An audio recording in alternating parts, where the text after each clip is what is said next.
juicio y misericordia. Muchas veces lo que para los creyentes es una diversidad de señales y milagros del poder de Dios, para los incrédulos es una secuencia de males que testifican en su contra. Es por eso que en una ocasión el salmista señaló lo siguiente, que muchos son los dolores que habrá para el impío, mas el que espere en Jehová le rodea la misericordia. Eso se encuentra en el Salmo 32, versículo 10.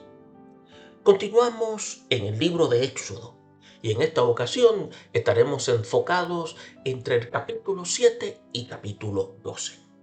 Obviamente son capítulos muy amplios, por lo que estaremos tomando una serie de cada uno de estos capítulos o versículos de cada uno de estos capítulos, en la cual estaremos mencionando puntos claves para el análisis inductivo. Pero para que tengamos un contexto claro de qué es lo que habla cada uno, es bueno que entendamos lo siguiente. En el capítulo 7 podemos ver que Dios inicia las señales y las plagas en Egipto, porque el mandato divino y estos primeros signos podemos ver que Dios da instrucciones a Moisés y Aarón para que vayan ante el faraón y le pidan que deje ir al pueblo de Israel como señal del poder de Dios. Aarón entonces arroja su vara ante el faraón, convirtiéndole en serpiente, pero vemos que los magos egipcios replican esta señal con su magia. Sin embargo, la vara de Aarón devora a la de los magos. Vemos también que la primera plaga, vemos que el agua se convierte en sangre. Dios instruye a Moisés y Aarón para que conviertan las aguas del Nilo en sangre, matando a los peces y haciendo que el agua se vuelva imbebible. Esta plaga lo que hace es que demuestra el poder de Dios sobre las deidades del Nilo, y el medio ambiente de Egipto se ve afectado. En el capítulo 8 vemos algo interesante. Vemos que Dios envía más plagas para demostrar su poder y desafiar al faraón. Vemos la plaga de las ranas como la segunda. Moisés y Aarón, por orden de Dios, provocan que ranas cubran toda la tierra de Egipto. Los magos egipcios replican estas plagas para el faraón. Entonces pide a Moisés que interceda ante Dios para que retire las ranas, prometiendo dejar ir a los israelitas, aunque luego podemos ver en la lectura que cambia de opinión. La tercera plaga, la de piojos. Aarón golpea el polvo de la tierra y se convierte en piojos que infectan a hombres y animales. Esta es la primera plaga que los magos egipcios no pueden replicar, reconociendo que es el dedo de Dios. La cuarta plaga constituye ser de moscas. Dios envía una plaga de moscas que aflige a los egipcios, pero hace una distinción, protegiendo la tierra de Gosén, donde habita el pueblo hebreo. El faraón nuevamente promete liberar a los israelitas, pero luego se retracta. Ahora, en el capítulo 9 podemos notar que se aumenta la severidad de las plagas, afectando a los bienes y a la salud de los egipcios. Y vemos entonces que la quinta plaga, que es una de peste en el ganado, vemos cómo Dios envía plagas que matan el ganado de los egipcios, pero protege al ganado de los hebreos. La sexta plaga constituye ser una de úlceras. Vemos como Moisés y Aarón toman cenizas del horno y las esparcen al cielo, provocando úlceras y llagas en los egipcios y en sus animales. La séptima plaga es una de granizo. Moisés advierte al faraón que una tormenta de granizo devastadora iba a caer sobre Egipto. Esta plaga destruye lo que se llaman las cosechas, mata a los animales, las personas, en la cual que no se refugiaran iban a ser afectadas. Algunos oficiales egipcios creyeron en la advertencia, protegen a sus sirvientes y protegieron también a su ganado. Y a pesar de la devastación, el faraón seguía con el corazón endurecido. En el capítulo 10, las plagas continuaban desafiando la resistencia del faraón. Y es por eso que vemos la octava plaga, las langostas. Dios envía langostas que devoran lo que queda de las cosechas egipcias después del granizo. Esta plaga causa lo que se conoce como una devastación económica de carácter significativo y los consejeros del faraón empiezan a pedirle que deje ir al pueblo hebreo. Sin embargo, el faraón solo ofrece dejar ir a los hombres israelitas, lo cual a Moisés le comienza a decir al faraón que no es aceptable. La novena plaga es una de tinieblas. Dios envía un estado de oscuridad total a Egipto durante un periodo de 3 días, excepto en las casas de los israelitas. Esta plaga es una demostración directa del poder de Dios sobre las deidades egipcias relacionadas con el sol. El faraón finalmente ofrece permitir que el pueblo hebreo se vaya, pero intenta retener a su ganado. Moisés insiste en que todos deben irse y el faraón se niega rotundamente, amenazando a Moisés con la muerte si vuelve a ver su rostro. En el capítulo 11 anuncia la última y más devastadora plaga, que se conoce como la muerte de los primogénitos. Esta preparación para esta 10ª plaga, Dios anuncia la última, en la que todos los primogénitos en Egipto morirán, desde los hijos del faraón hasta los esclavos, incluyendo el ganado. Esta plaga está destinada a quebrar la voluntad del faraón de manera total. Dios instruye a Moisés para que los israelitas pidan a los egipcios joyas de plata y oro, preparándolas para la salida de Egipto. Y en el capítulo 12 vemos lo que se llama la instauración de la Pascua y el éxodo de Egipto. Cuando hablamos de esta parte del capítulo 12, vemos las instrucciones que son detalladas de parte de Dios y detalladas a Moisés y Aarón sobre cómo los hebreos deben preparar y celebrar la Pascua, una comida con cordero sacrificado cuya sangre debe ser puesta en los dinteles y los marcos de la puerta. Esta sangre es la que ha de proteger a los hebreos cuando Dios pase por Egipto para ejecutar esta 10ª plaga. La muerte de los primogénitos, vemos cómo Dios ejecuta la última plaga y mueren todos los primogénitos de Egipcio, desde el hijo del faraón hasta los prisioneros y el ganado. Este evento causa lamento en Egipto y lleva al faraón finalmente a liberar al pueblo hebreo. Y ahí es donde comienza el éxodo.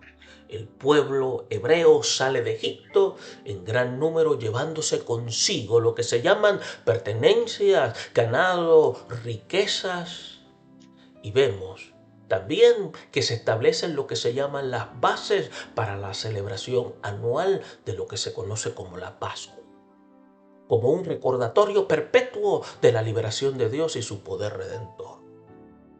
Podemos ver entonces que los capítulos del 7 al 12 describen lo que se llaman una serie de eventos que demuestran la soberanía de Dios sobre Egipto, su juicio sobre los dioses y líderes egipcios y el cumplimiento de su promesa de liberar a su pueblo establecido y estableciendo también las bases de la fe y las prácticas rituales a la futura naciente y conocida más adelante como nación de Israel.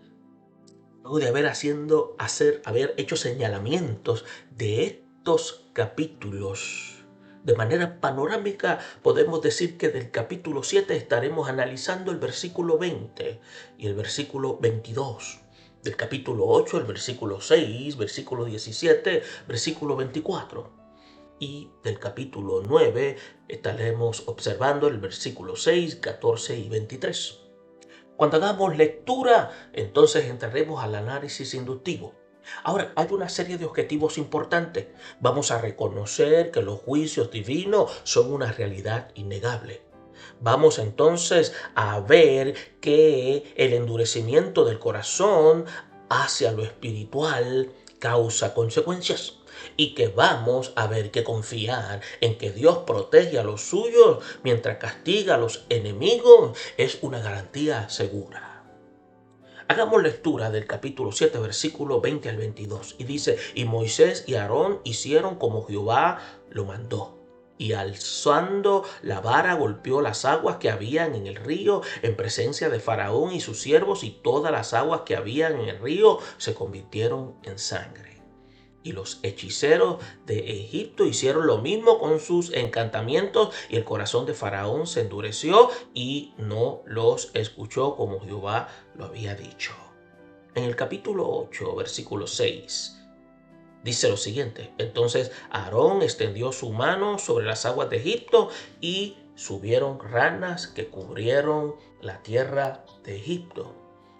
En el versículo 17 dice, y ellos lo hicieron así, y Aarón extendió su mano con su vara y golpeó el polvo de la tierra, el cual se volvió piojos, así en los hombres como en las bestias, todo el polvo de la tierra se volvió piojos en todo el país de Egipto. El versículo 24 dice también, y Jehová lo hizo así. Y vino toda la clase de moscas molestísimas sobre la casa de Faraón, sobre la casa de sus siervos y sobre el país de Egipto, y la tierra fue corrompida a causa de ellas. En capítulo 9, versículo 6 indica, al día siguiente Jehová hizo aquello y murió todo el ganado de Egipto, mas del ganado de los hijos de Israel no murió uno. El 14 dice, y tomaron ceniza del horno y se pusieron delante de Faraón, y la esparció Moisés hacia el cielo, y hubo sarpullido que produjo úlceras tanto en los hombres como en las bestias. Y el versículo 23, y Moisés extendió su vara hacia el cielo, y Jehová hizo tronar y granizar. Y Jehová hizo llover granizo sobre la tierra de Egipto. Definitivamente las plagas en Egipto fueron prácticamente enseñanzas del poder de Dios para los enemigos del pueblo hebreo, para que entendieran que Dios defiende a los que Él había llamado. Y es por eso que podemos ver que los males que causaron incomodidad y pérdidas materiales son una consecuencia de aquellos que endurecen el corazón. Como también podemos ver que los males que causaron dolor y pérdida de vida constituye ser unas consecuencias nefastas de aquellos que también se presentan en desafío ante el Dios Todopoderoso. El corazón de Faraón fue endurecido porque ya estaba lleno de amargura. Escuche bien, estaba lleno de amargura. Es por eso que cuando la Escritura dice que Dios iba a endurecer el corazón del Faraón, tenemos que tener cuidado. Dios no endurece corazones, sino más bien que esto es una expresión del autor en la cual da a conocer en su forma de pensar que lo que Dios podría hacer. Pero tenemos que ver también que Dios ya estaba viendo la intención de este hombre, que ya en él su estado egolátrico era de corazón duro, y que ya Dios estaba anticipando el futuro cuando manifestara lo que iba a ocurrir. Por lo tanto, ya Dios le estaba anticipando a Moisés todo lo que había de ocurrir. Por lo tanto, es importante que estaba lleno de amargura, odio contra la nación hebrea, y no estaba dispuesto a obedecer el mandato divino.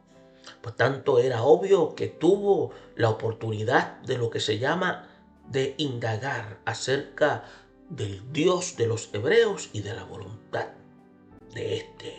Sin embargo, optó, escúchese, por afirmarse en su posición autoritaria, desafiando insolentemente al Dios Todopoderoso de Israel.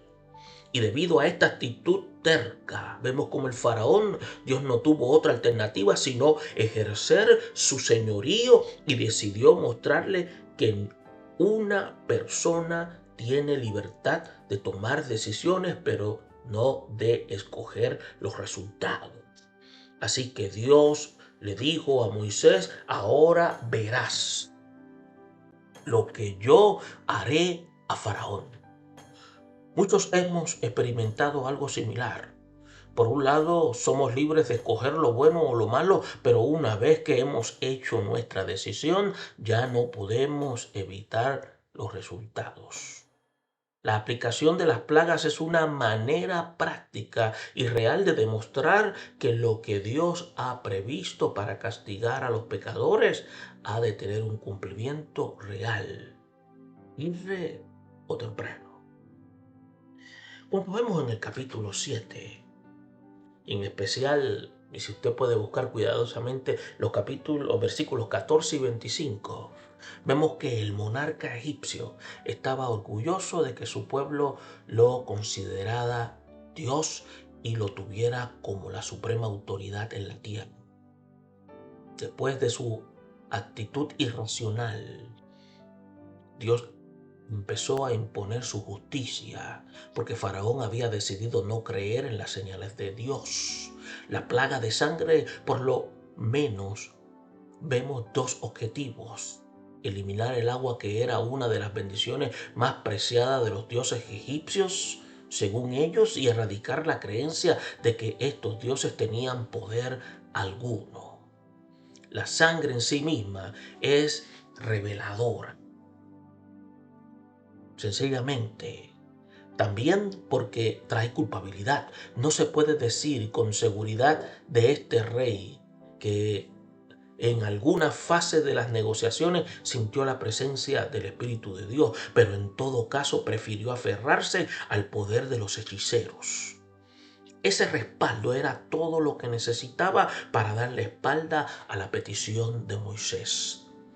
En el tiempo actual, hoy también encontramos personas que conocen a Dios y su voluntad, pero se protegen en cualquier pretexto para justificar sus actitudes testarudas e ignorar la voz de Dios.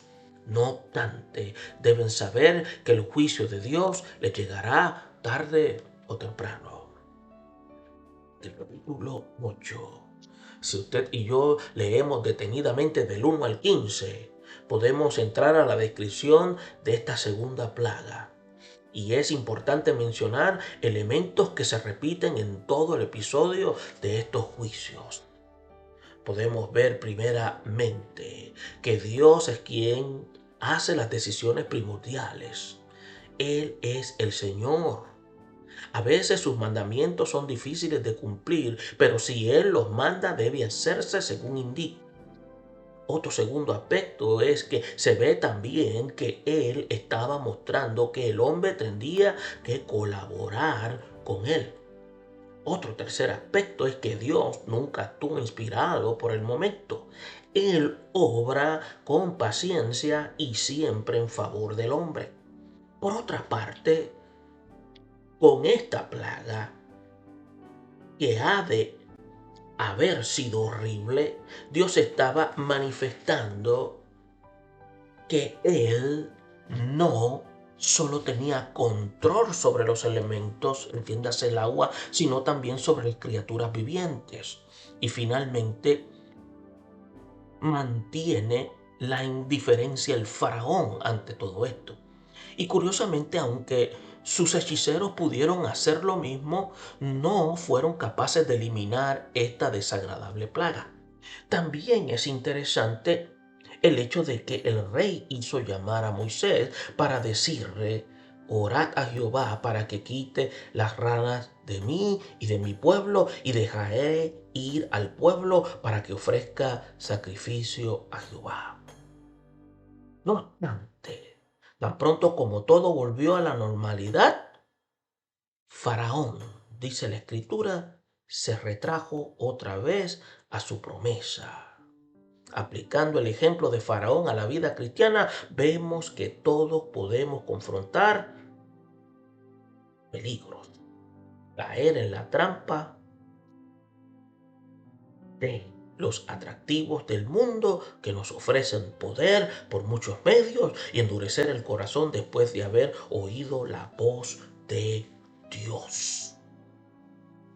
Hay otro peligro, acostumbrados a vivir en la vida de paz y felicidad que Dios nos ha provisto y luego desviarnos hacia las relaciones ilícitas y peligrosas de toda clase, que endurecen nuestro corazón. Y por eso que cualquiera que esté llegando allá o esté a punto de llegar, lo que tiene que hacer es arrepentirse y buscar a Dios. Si observa detenidamente los versículos 16 al 19 del capítulo 8, se puede indicar que hay un aspecto importante. Los piojos, que entiéndase como garrapatas, que son la primera especie aquí que se manifiesta y es lo que se expresa aquí. Podría entenderse como una versión que se utiliza en el escrito. Hay también versiones que prefieren utilizar garrapatas también. Las traducciones también en la Septuaginta y otros aspectos es lo más común que se utilizan para dar a conocer que se estaban refiriendo a piojos. Ahora, pero se estaba refiriendo a ellos porque eran difíciles de arrancarlos. Quien ha tenido que tratar de desprender una garrapata habrá experimentado que a menudo es más fácil despedazarlas que arrancarlas de donde están enraizadas. Y notamos aquí que una vez más los hechiceros quisieron imitar el milagro, pero se dieron cuenta de que no podían. Solo Dios es capaz de crear de la nada o de alterar la materia y crear. A eso se debió a que ellos adjudicaron el milagro al dedo de Dios. Es por eso que podemos ver que encontramos la afirmación de la omnisciencia divina. Faraón no quiso escuchar la voz de Dios ni presentar atención a sus milagros. Notemos que ir lejos para estar de acuerdo con este aspecto nos da a entender de que ellos estaban dándose cuenta de que el Dios de los hebreos era un Dios que hablaba, mientras que el Dios o los dioses que ellos tenían estaban silenciados. No hay refrán que dice, no hay peor ciego que el que no quiere ver. Faraón seguía negándose a dejar salir a los israelitas porque no estaban dispuestos a creer en el Dios de ellos. En los versículos 20 al 32 del capítulo 8, las plagas continuaban. La primera fue anunciada a Faraón en el río, como la primera y la tercera que ya habíamos analizado. Las otras dos le fueron anunciadas en el palacio, como la segunda que ya habíamos analizado. Cuando Dios especificó que estas plagas solo afectarían a los egipcios, debe entenderse que Él protegió a su pueblo.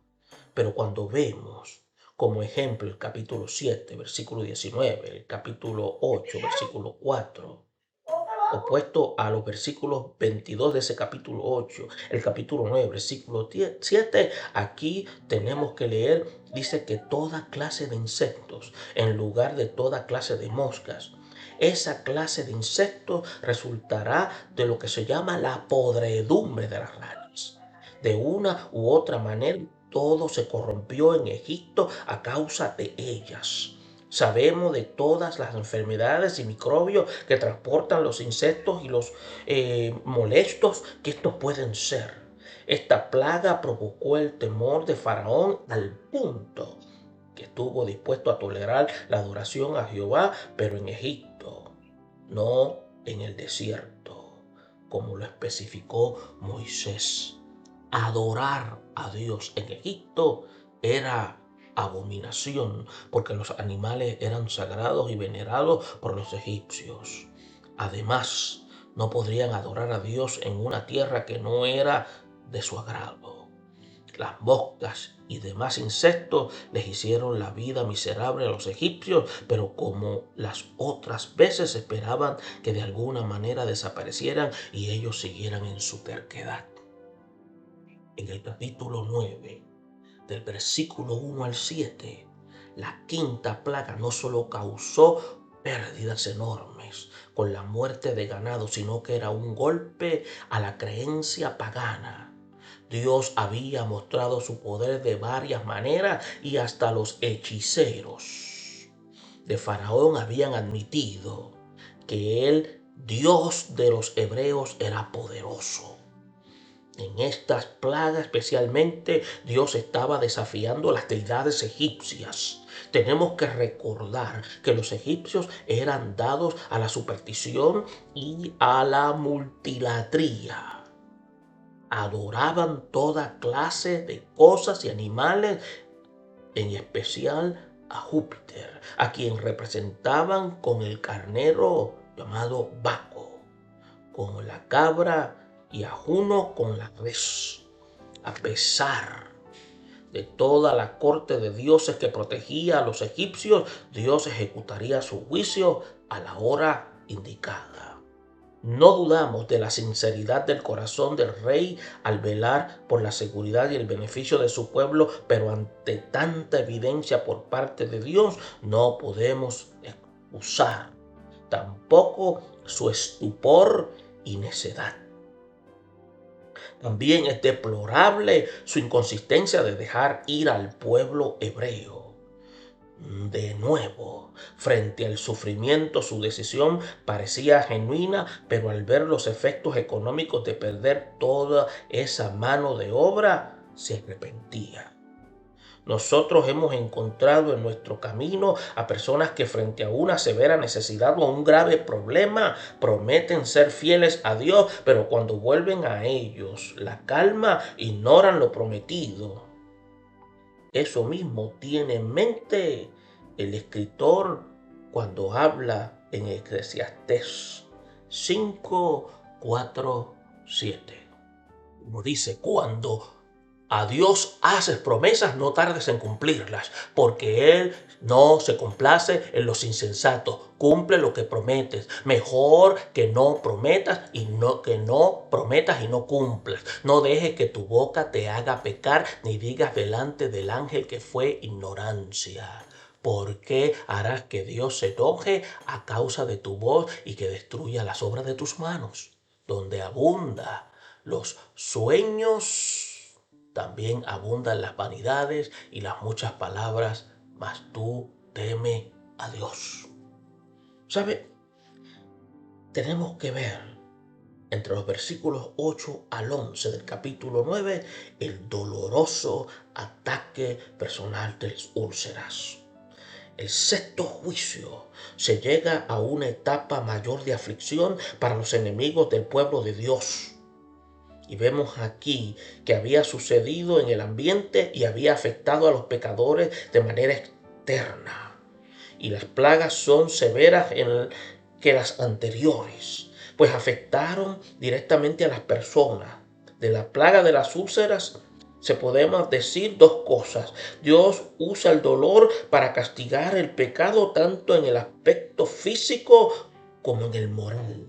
Y ya era hora de que el dolor hiciera reflexionar al faraón. Y esta plaga causó hinchazón, inflamación de forma dolorosa y produjo fiebre. Y después de los intercambios experimentados con Moisés en el juicio de Dios, los hechiceros debieron estar ya convencidos de quién era Dios. No pudieron ni producir el mismo efecto ni curar el sarpullido que tanto los atormentaba. Por el contrario, esto es la última vez que se mencionan estos bruscos servidores de Satanás. Nosotros no sabemos si se murieron por la plaga o se retiraron de la escena. Ya no tenían nada más que hacer ni podían enfrentar a Moisés. Por eso, cuando vemos la destrucción causada por el granizo luego de estas plagas, vemos que Dios habla drásticamente al faraón. Y debemos notar que en esta oportunidad Dios se hizo uso de la misericordia y dio oportunidad a que quienes creyeran en su palabra pudieran escapar de la muerte. Y esta otra evidencia de que Dios dio oportunidad a Faraón para que lo reconocieran de esta manera se hizo visible. Jehová demostró que aún en medio de la aplicación de sus juicios merecidos, actuó con bondad para todos los que creyeran y obedecieran en su palabra. Hecho ese enfrentamiento de misericordia para los incrédulos, se desató una tormenta de lluvia y granizo como nunca hubo en Egipto. Es por eso que vemos cómo el que escribe el Éxodo nos dice que también cayó fuego sobre la tierra. Tal sería la inclemencia que se desató y que destruyó la vegetación, animales y a todos los que hicieron caso omiso a las advertencias de Dios. Una vez más, el dolor físico por el pecado se hizo presente. Esto es algo que a menudo se ve en la sociedad que vivimos. A nuestro alrededor, el pecado causa dolor a sus víctimas y además las destruye despiadadamente. Faraón permanecía firme en su capricho de retener a los israelitas cautivos y hundidos en cruel servidumbre. Fue necesario entonces que Dios enviara la octava plaga con gran severidad y devastación como la que se registra en el profeta Joel capítulo 2 versículo 3. Aunque esta no afectaría físicamente a los egipcios, iba a destruir la mayor parte de sus recursos alimenticios. Por lo que se sabe, esta fue la primera vez que los siervos de Faraón le pidieron explícitamente que se diera a la petición de Moisés después de todo. Y vemos cómo Egipto ya estaba destruido. Esa fue la primera vez donde también Faraón se impresionó por una amenaza, aunque solo se dio parcialmente. Y usted puede ver cómo el diálogo que se da entre Moisés y Faraón no tenía intenciones de regresar a Egipto, por lo que el rey se enfureció, aunque se sospechaba que tarde o temprano tendría que dejar ir a los hebreos. Lo que este furibundo y testarudo monarca egipcio tenía que reconocer era que el Dios de los hebreos era más poderoso de lo que él podía imaginar, puesto que Faraón decidió ignorar nuevamente la petición de Moisés. Jehová ordenó a su siervo que extendiera su brazo y trajera sobre la tierra las nubes, las langostas, para que consumieran toda la hierba de la tierra y todo el fruto de los árboles que habían dejado granizo. No quedó cosa verde en toda la tierra de Egipto. Si esto no conmovía al faraón que obedeciera a Dios, era otra prueba de que por castigo a su maldad, Dios lo había endurecido para juicio. Capítulo 10. Te busca el versículo 21 al 29. Como se había dicho anteriormente, Faraón siguió en su entorpecimiento y se opuso nuevamente a que los hebreos salieran de Egipto. Y esta gran plaga sucedió sin previa noticia.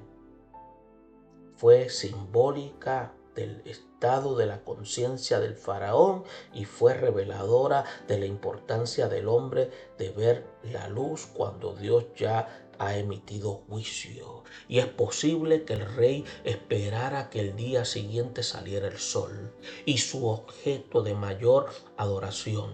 Pero el sol no salió y tal vez podamos ver en esta plaga una profecía de lo que acontecerá y acontecería en términos futuros a todo Egipto con la próxima intervención de Dios.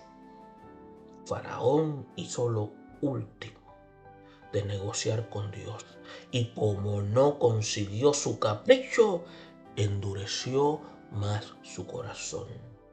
Ignoró a Dios, no admitiendo que había pecado, y amenazó de muerte a Moisés. Y ahora en el capítulo 12 viene lo peor, la mortandad de todos los primogénitos. Después de las 9 plagas que trajeron diversas las clases de calamidades al rey egipcio y a su pueblo, Dios dijo que intervendría solo una vez más antes de que los egipcios dejaran en libertad a los hebreos.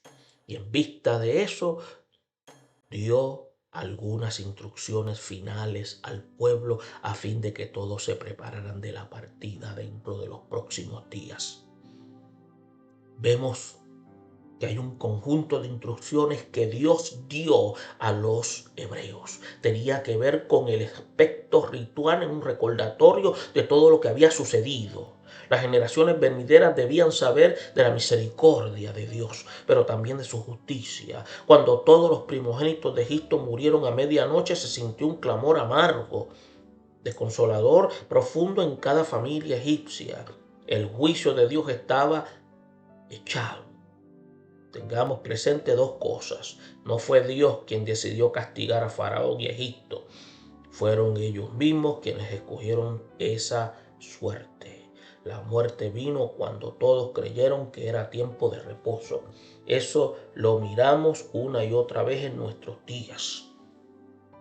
¿Cuántas personas en posiciones privilegiadas hacen cosas indebidas esperando no ser descubiertas? Pero al paso de los años la justicia y el pecado cobran salario.